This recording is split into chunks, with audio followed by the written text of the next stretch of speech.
ఈరోజు Sunday special keema curry అండి.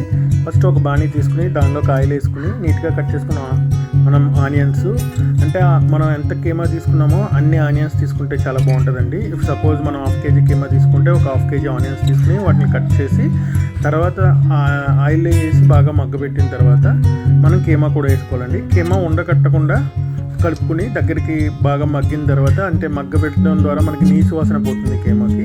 అది పోయిన తర్వాత ఉప్పు, కారం, పసుపు వేసుకోవాలండి.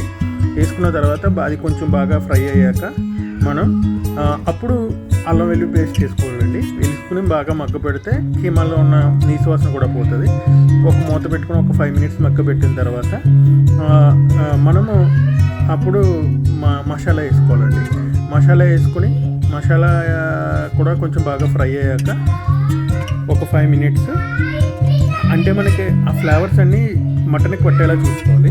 ఒకసారి పట్టిన తర్వాత కీమాకి మనం ఏం చేయాలంటే దానికి తగ్గబడే నీళ్ళు, అంటే ఒక 1/2 kg వాటర్ కూడా, అంటే వాటర్ కూడా ఒక 1/2 liter వాటర్ వేసుకోవాలండి. వేసుకుని అప్పుడు మనము దాన్ని వాటర్ యాడ్ చేసుకున్న తర్వాత, వాటర్ మీకు తెలుసు కదా, కొంచెం హాట్ వాటర్ వేసుకుంటే చాలా మంచిది.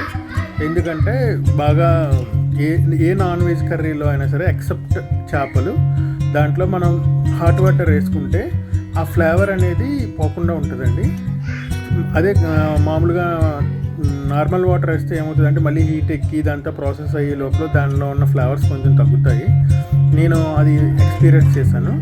మీరు హాట్ వాటర్ వేసుకుంటే ఏ నాన్ వెజ్ కర్రీలో అయినా సరే అది బాగా ఫ్లేవర్ పడుతుంది. అందుకు హాట్ వాటర్ వేసుకోండి. వేసుకుని మనకి ఏ నాన్ వెజ్ కర్రీలో అయినా సరే మ్యాక్సిమం ఇగురుగా ఉండే కూరలో నూనె పైకి తేలే వరకు దాన్ని దగ్గరికి అయ్యేలా చేసుకోండి. అప్పుడు ఖచ్చితంగా మంచి టేస్ట్ వస్తుంది.